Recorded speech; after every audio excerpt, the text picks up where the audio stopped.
Oi, gente, meu nome é Patrícia Silveira Montes, eu sou fisioterapeuta, formada há 9 anos aqui em Porto Alegre pela PUC, e eu vou contar um pouquinho para vocês a minha história na físio, como eu entrei nessa profissão e como que é a minha atuação até os dias de hoje.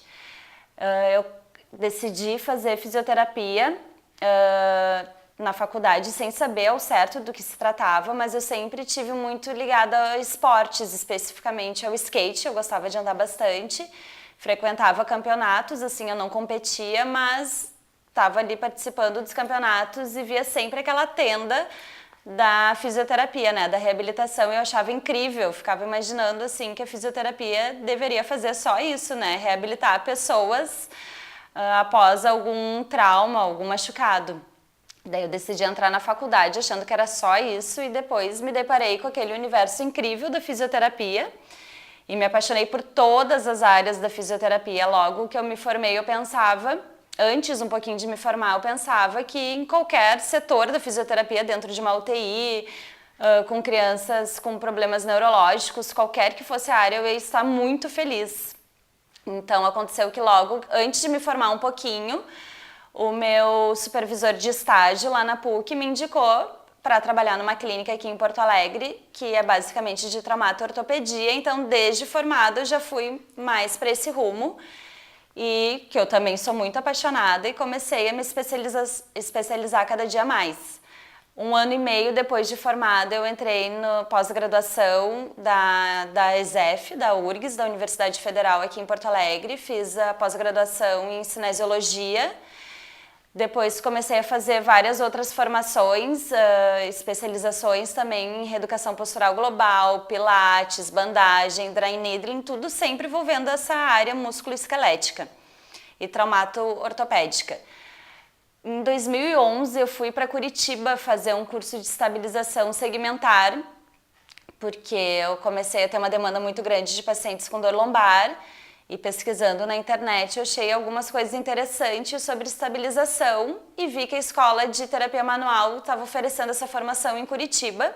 E lá eu fiquei 4 dias fazendo essa formação e de lá para cá fui estudando cada vez mais, sempre que possível em congressos ou em simpósios e até mesmo na internet fui acompanhando o trabalho dos fisioterapeutas que atuam dentro dessa área. E mais recentemente, em 2014, eu decidi fazer mestrado na Universidade Federal de Ciências da Saúde aqui em Porto Alegre, cujo tema foi estabilização segmentar na dor lombar. Eu finalizei o mestrado agora em agosto desse ano e vou contar um pouquinho para você, vou falar um pouquinho sobre estabilização para vocês. Bom, então a principal aplicação da estabilização segmentar é na dor lombar. E dessa forma, a dor lombar ela é definida como sendo uma incapacidade funcional ocasionada por dor na região lombar, podendo não haver irradiação para uma das pernas e tem que ter duração de pelo menos 1 dia para ser definida como dor lombar. A região, a localização dessa dor, ela tem que ser entre a margem das últimas costelas e até a prega glútea para ser definida como dor na região lombar. Em relação à epidemiologia da dor lombar, cerca de 70 a 85% das pessoas irão ter dor lombar em algum momento da sua vida, ou elas já tiveram dor, ou estão tendo dor, ou ainda terão dor lombar. E esses dados são da Organização Mundial da Saúde. Então, realmente, ela é um problema extremamente comum, ela afeta muitas pessoas. Dessa forma, ela é líder em capacidade funcional. As pessoas, quando são questionadas qual desordem musculoesquelética que mais acarretou em incapacidades da dor lombar, aparece como líder. E também é líder em motivo de falta ao trabalho, representando altos custos aos indivíduos, governos e às indústrias também.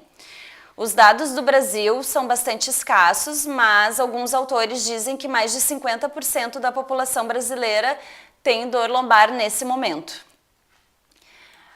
Em relação à história natural dessa doença da dor lombar, nós sabemos que dessas pessoas que têm dor lombar em algum momento da vida, aqueles 70, 85% das pessoas, 60% das pessoas apresentam uma melhora espontânea.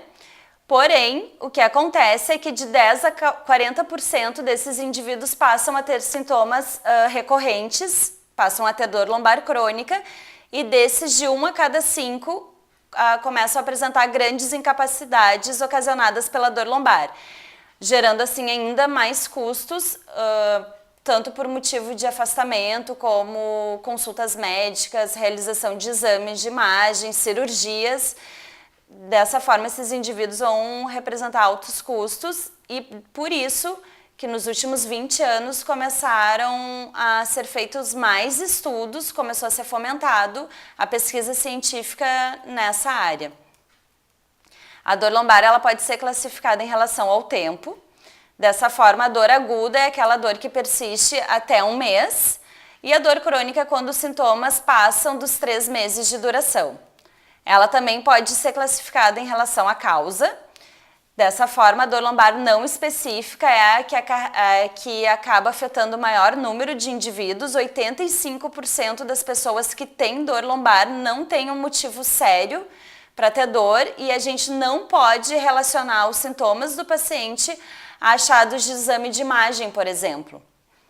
Um outro grupo menor é a dor lombar potencialmente ligada à radiculopatia e à estenose do canal medular. Esse grupo corresponde mais ou menos a 7% das pessoas que aí, durante a anamnese e o exame clínico, apresentam déficits de controle de sensibilidade, aliás, ou de reflexos miotendíneos e também apresentam falta de força, por exemplo. E um outro grupo ainda menor é a dor lombar específica. Alguns autores falam mais ou menos 5% das pessoas que têm a dor lombar específica e essa sim tem problemas realmente sérios para ter dor. São as chamadas bandeiras vermelhas, são as pessoas que durante a nossa anamnese, durante o nosso exame clínico e entrevista com o paciente, a gente questiona sobre possibilidade de ter alguma fratura, de ter câncer ou de ter alguma doença inflamatória sistêmica, por exemplo. Nesses casos, após ser feita uma avaliação bastante criteriosa, aí sim é solicitado um exame de imagem. Então, a gente diz que cerca de 5 a 15% dos pacientes realmente precisam de um exame de imagem para melhor investigar, ou senão eles estão naquele grande grupo de pessoas, os 85% que tem uma dor não específica, uma dor musculoesquelética normal que nós deveríamos encarar com muito mais naturalidade. Esse grande número de pessoas que têm dor lombar não específica e aqueles indivíduos que passam a ter sintomas recorrentes, a dor crônica, são os que realmente nos preocupam, porque são pessoas que geralmente apresentam grandes incapacidades, os sintomas persistem por 3 meses, são pessoas que deixam de trabalhar e de realizar suas atividades de vida diária, e em contrapartida não tem um diagnóstico realmente sério para ter dor. Então essas pessoas são o nosso foco. Os principais aspectos que os estudos, esse crescente número de estudos hoje em dia nos trazem muitas informações que antes nós não sabíamos. Mas as pessoas que têm dor lombar crônica não específica e que apresentam altos níveis de inatividade, que apresentam depressão e ansiedade, que costumam abusar de medicações, se automedicam ou acreditam que somente tratamentos passivos serão capazes de tirar a sua dor, são pessoas que não costumam ficar bem, ou aquelas pessoas que têm atitudes e crenças muito negativas relacionadas à sua dor, acham que elas não vão ficar bem nunca, ou que elas devem ter um problema muito sério para ter dor, são pessoas mais difíceis de tratar e que vão apresentar mais dificuldade em ficar bem desses sintomas de dor. Pessoas que dormem pouco também, e pessoas que ficam hipervigilantes em relação à dor, aquelas pessoas que tomam cuidado extremos. Os estudos hoje em dia dizem que essas são as bandeiras amarelas e nos sinalizam que essas pessoas vão ter têm uma tendência maior a ter dor crônica, e os estudos hoje em dia vão bastante para essa área para tentar identificar quem são essas pessoas que apresentam esses aspectos biopsicossociais importantes e que são candidatas a ter dor crônica. Hoje em dia a tentativa está em tentar identificar o quanto antes essas pessoas, às vezes ainda quando a dor ainda é aguda, para evitar que elas passem a ter esses sintomas recorrentes e seja difícil de tratar.